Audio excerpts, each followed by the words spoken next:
सही कहल गई बा, हर कामयाब पुरुष के पीछे एगो औरत के हाथ होखेला।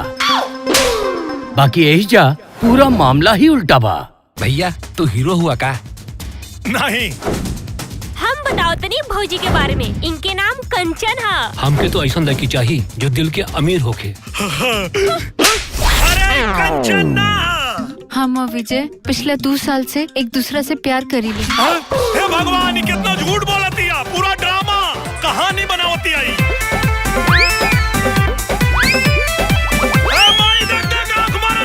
बड़ी गजब झमेला में पड़ गईनी दादा, ई कैसन दलदल में गड़ गईनी। लाजवा मुरारी बचाला न फेर। हमके और से प्यार करी ले, माफ कर दा हमके। अच्छा कल है पिया जी मुठ भेड़ रात के आज 1:30 बजे। नशा में जा टेक लगा के बैठल हो भैया। तनिको यार और बैल तो देखिया के कर फटेले।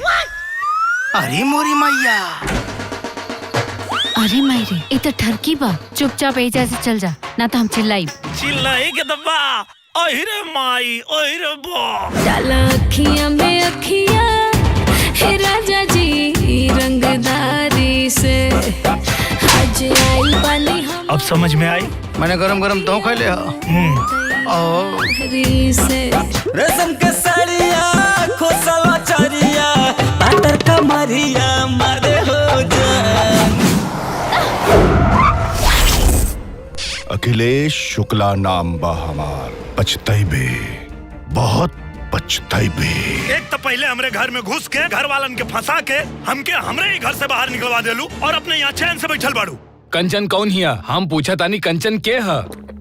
हमरा संगे वो सूती जैसे हमार बियाह हुई। बताओ कैसे लगल हमारा सरप्राइज? हाय देखा माई आ गई। अरे माई तो तोहार है, हमार तो सासू माँ है। सासू माँ हमरा के आशीर्वाद दे। गजरा के धार देखे, बिंदिया लार देखे, कुछ होता का सजना, नजर के बार देखे, हाय ठुमका। ई के हो? तू बताइले ना। ई हमार होखे वाली भौजी है। दोनों जनी मिलके अब ईमान ले। एक आदमी खाए के मिले तो खाते नहीं खे, और एक आदमी के भूखे तड़पावत हवा। हम तारा के वादा तो कर देनी, काहे कि हमके तारा से प्यार हो गइल बा। का इरादा बा? जान ले बुका।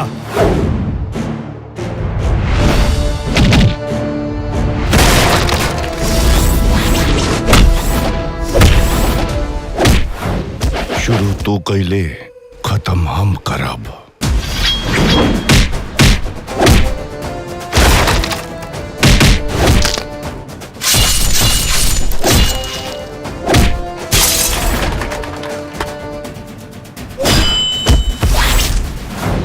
आज न छोड़ेंगे तुझे दम दमादम, रात भर तोड़ेंगे तुझे दम दमादम।